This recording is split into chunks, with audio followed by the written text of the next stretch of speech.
বেহালা দাসপাড়া নবপল্লী নবযুবক সংঘ ৪ঠা জানুয়ারি সকালে ক্লাব প্রাঙ্গণে একটি মেগা স্বাস্থ্য পরীক্ষা শিবিরের আয়োজন করেছিল, যার পরিপূরক ছিল রান্নার উৎসব এবং কম্বল বিতরণ। সকল বয়সের প্রায় ১১০ জন রোগী বিনামূল্যে শিবিরের সুবিধা উপভোগ করেন। সুদেব চক্রবর্তীর নেতৃত্বে টলিগঞ্জ দ্য সেভিয়ার দ্বারা সম্মানিত লায়ন্স নেত্র নিকেতন দ্বারা চক্ষু পরীক্ষা করা হয়েছিল। আইরিস হসপিটাল বিনামূল্যে চিকিৎসা পরামর্শ, ইসিজি, বিএমডি, রক্তচাপ পরীক্ষা ইত্যাদি পরিচালনা করেছিল। হ্যালো কলকাতা দ্বারা ১৪ জন স্থানীয় প্রতিভাবান মহিলা অংশগ্রহণকারী একটি রান্নার উৎসব সুসম্মানিত হয়েছিল। প্রধান বিচারক ছিলেন কল্পনা ক্যাটারার্সের মালিক এবং লায়ন্স ক্লাব অফ ম্যাগনেটসের যুগ্ম কোষাধ্যক্ষ সঙ্গীতা দাস। শ্রদ্ধেয় বিশেষ অতিথি ছিলেন প্রবীণ সঙ্গীত শিল্পী শ্রীকান্ত ঘোষ। বেহালা দাসপাড়া নবপল্লী নবযুবক সংঘের কর্মকর্তারা দরিদ্র স্থানীয়দের মধ্যে ১০০টি শীতকালীন কম্বল বিতরণ করেন। এই কর্মসূচির সাফল্যের জন্য যারা কঠোর পরিশ্রম করেন তাদের মধ্যে ছিলেন ক্লাবের সভাপতি দিলীপ দাস, কার্যকরী সভাপতি অশোক শর্মা, ক্লাবের সম্পাদক রাজু দাস, বাপি সাহা, টুপুনসি এবং সুধাংশু শীল। স্থানীয় প্রিয় শোভন চক্রবর্তী, যিনি পুরো অনুষ্ঠানের সমন্বয়কারী ছিলেন, তাকে হ্যালো কলকাতার সম্পাদক পরিচালক সামাজিক প্রভাবশালী আশিস বসাক হ্যালো কলকাতা উৎকর্ষ সম্মান প্রদান করেন। লায়ন্স ক্লাব অফ ম্যাগনেটস এবং রটারি ক্লাব অফ কসবা ব্যবস্থাপনা ট্রাস্টি হিসেবে আশিস বসাক বেহালা দাসপাড়া নবযুবক সংঘকে সকলের সেবা করুন এবং ভালোর জন্য ঐক্যবদ্ধ হন, এই কাজে সহায়তা করার জন্য আন্তরিক ধন্যবাদ জানান।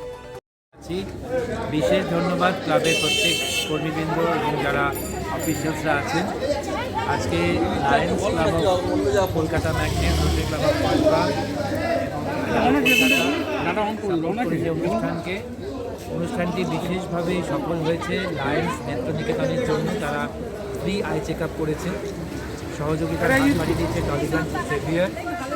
আমাদের হ্যালো কলকাতা কুকিং ফিয়েস্টা, যেখানে ১৩ জন একদম প্যাশনেট কুকিংয়ের যারা এক্সপার্ট, যারা খুব ভালোবাসেন রান্না করতে, তারা বিভিন্ন রকম ভেজ স্ন্যাক্স এবং সুইট ডিশ আজকে এনেছেন।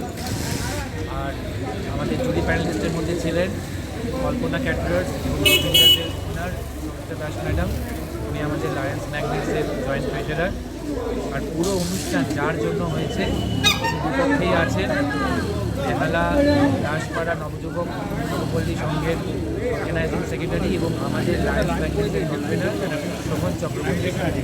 আমি আশিস বসাক, লায়ন্স ম্যাগনেটস এবং রটারি কসবার চেয়ারপারসন। খুব ভালো লাগলো এইভাবে একটি শীতের সকাল কাটাতে। এবং শুধু যে আমাদের এখানে হেলথ চেক আপ বা কুকিং ফেস্টটা হয়েছে তা নয়, শোভন বাবুদের উদ্যোগে প্রায় ১০০ জন মতন শীত বস্ত্র দান সমাজসেবার কাজও তারা করেছেন।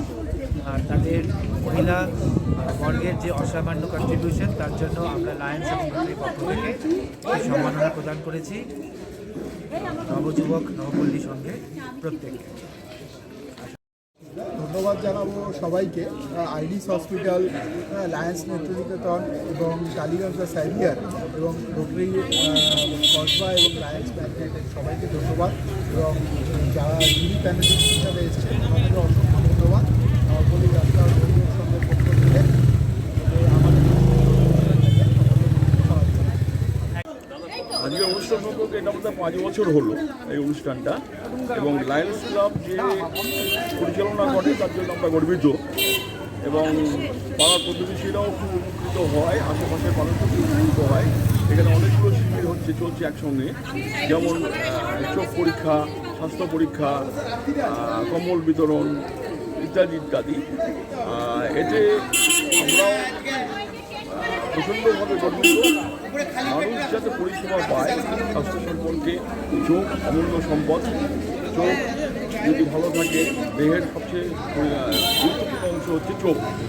এতে আমরা ১০০ থেকে ১২৫ জন। কতজনকে কম্বল বিতরণ করেছে?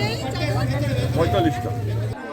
গত ৫ বছর ধরে আমাদের নবপল্লী নবযুবক সংঘ দাসপাড়া এই ক্লাব অন্যান্য বছরের মতো এই ধরনের সমাজ কল্যাণমূলক কাজ, যার মধ্যে স্বাস্থ্য শিবিরও একটা অংশ হিসেবে পড়ে, সেই হিসাবে এইগুলো করে আসছে। বিশেষ করে আমাদের সামনে ১২ই জানুয়ারি স্বামী বিবেকানন্দের জন্মদিন রয়েছে। আমরা জানি যে তিনি তার সমাজ সারা জীবন ধরে জীবনের বড় সময়টা যিনি বলেছেন যে মানুষের জন্য কাজ করা, সেবা করা, সমাজ সাধারণ মানুষের সেবা করা।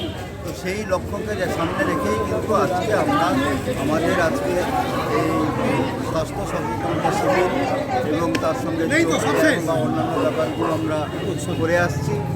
এবং এর মধ্যে আমাদের মহিলাদের কিছু উৎসাহ দেওয়ার জন্য তাদের আপনার প্রতিযোগিতা, রান্নার প্রতিযোগিতা এবং অন্যান্য কিছু অংশ আমরা রেখেছি, যাতে সবার আগ্রহ বাড়ে আমাদের এখানে আসার জন্য।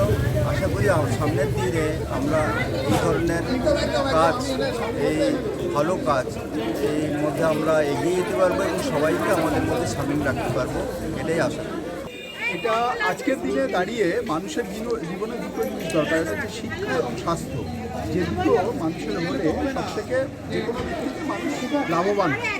তো স্বাস্থ্যটাই আমাদের যে সম্পদ, যে স্বাস্থ্যই আমাদের সম্পদ, সেই কথাকে মাথায় রেখে নতুন বছরের শুরুতে আমরা আমাদের যে প্রচেষ্টা, আমাদের ক্লাবের যে প্রচেষ্টা, সেটা হচ্ছে সকলের জন্য স্বাস্থ্য, যাতে সবাই সুস্থ থাকে আগামী দিনগুলোতে, সেই উপলক্ষেই আমাদের এই প্রচেষ্টা। আজকের এই অনুষ্ঠানের মাধ্যমে বর্তমান জগৎকে কি বার্তা দিচ্ছেন? বর্তমান জগৎকে বার্তা এটাই দেওয়ার যে স্বাস্থ্যই সম্পদ। আমাদের পূর্বপুরুষরা যেটা বলে গেছে, আপনার কাছে স্বাস্থ্য নেই তো কিছু নেই। আপনার কোটি টাকা থাকলেও যদি আপনার কাছে স্বাস্থ্য না থাকে তাহলে কিছু নেই। শরীরকে আগে সুস্থ রাখতে হবে। শরীর সুস্থ থাকলেই আপনি সমাজের কাজ করতে পারবেন, নাহলে পারবেন না। সমাজকে ভালো রাখতে গেলে নিজেকে ভালো থাকতে হবে। এর আগে এরকম কোনো অনুষ্ঠান করেছিলেন? এর আগে কোনো অনুষ্ঠান করেছিলেন এখানে? আমাদের প্রতি বছরই আমরা এখানে স্বাস্থ্য ক্যাম্প করি। এটা কততম অনুষ্ঠান? এটা 5 বছর। কুচি করে নিয়ে হালকা নুন হলুদ দিয়ে গরম জলে একটু মাখিয়ে নিয়েছি। তারপরে আলু আর নারকেল একটু ভেজে নিয়েছি।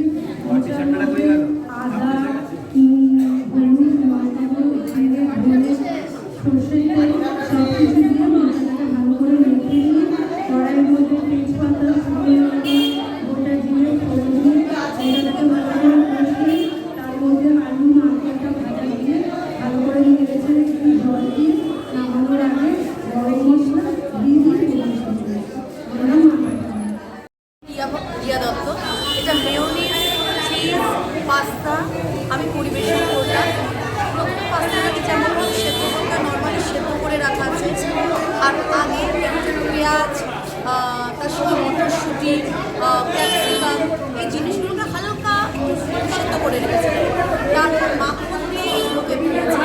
তারপর পাস্তা দিয়ে নানা রকমের sauce, soya sauce, vinegar, oregano, গোলমরিচ সমস্ত দিয়ে এগুলোকে হালকা করে ভেজে মেয়োনিজ এবং লাস্টে মাখন দিয়ে অরিগ্যানো, চিলি ফ্লেক্স দিয়ে পরিবেশন করেছি। Mayonnaise oregano pasta. পাস্তাটাকে সেদ্ধ করে যেমন নুন তেল দিয়ে হালকা করে সেদ্ধ করে রেখেছি। এবং পেঁয়াজ আর ক্যাপসিকাম এবং আলু সেদ্ধ, তার সঙ্গে মটরশুঁটি কেটে মটরশুঁটিটাকে একটু হালকা সেদ্ধ করে রেখেছি। তারপর প্রথমে ভাজবার সময় আগে মাখনের মধ্যে সামান্য একটু রসুন কুচি করে তার মধ্যে দেওয়া হয়েছে। তার মধ্যে দেওয়া হয়েছে মটরশুঁটি, পেঁয়াজ, ক্যাপসিকাম, টমেটো, এগুলো দিয়ে সেদিকে ভেজে তার মধ্যে পাস্তাটাকে দিয়ে সমস্ত পাস্তা মশলা, নানা রকমের sauce, tomato sauce, vinegar, soya sauce, chilli sauce, oregano এবং চিলি ফ্লেক্স, গোলমরিচ দিয়ে নারিকেল ছাড়িয়ে শেষের দিকে মেয়োনিজ দিয়ে এটাকে নামানো হয়েছে। পরে সরু সরু করে ঝিরিয়ে আদা তার ফুল ভাপাই নিয়ে হাফটা রেখে তেলের মধ্যে গরম মশলা, তেজপাতা, লঙ্কা ফোড়ন দিয়ে এবার যত বাকি মশলা আছে আদা, কাঁচা লঙ্কা, তারপরে কাজু কিশমিশ 4 কষিয়ে নিয়ে ফুলকপিটাকে ভালো করে কষিয়ে নিয়ে জল ছাড়া, যখন তেল ছাড়বে তখন ফুলকপিটা বসিয়ে দিয়েছি। চেষ্টা করছি যাতে এখন তো আমাদের সিজিএইচএস বলুন, ডাব্লিউবিএইচএস বলুন, সব রকমই আমরা এনভায়রনমেন্ট করে দিয়েছি। সেই ক্ষেত্রে আমরা সব রকমই কেস আপনাদের সহযোগিতাই আমরা এরকমভাবে চালিয়ে যাবো স্বাস্থ্যসেবা শিবিরগুলো। কলকাতা বেহালা থেকে মানসী বসুর রিপোর্ট, চেতনা বার্তা, জেগে থাকে জাগিয়ে রাখে।